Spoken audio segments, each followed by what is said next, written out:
mga kasayang nga manok, patabang ta og share sa akong video karon para sad maabot sa tawo nga nakadawat sa akong GCash.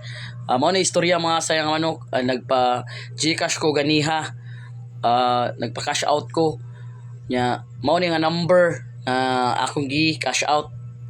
Tapos mga kasayang nga manok, nasayop gyud og usa ka number ang akong pag cash out ako mga kasayang nga manok. Mao ni nga number nga naka-receive sa akong GCash. Og dako kayo pasalamat mga sayang nga manok nga gibalik niya ang akong kwarta nga nadawat niya. Shout out ko ani nga number. Salamat kayo nga imong gibalik ang akong kwarta.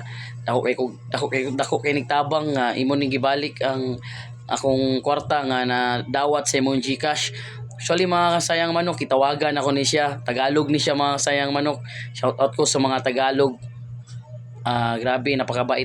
Abi na kog dili ko tubagon mga kasayang manok.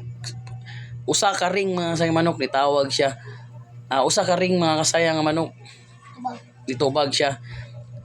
O expect nga Tagalog day siya day.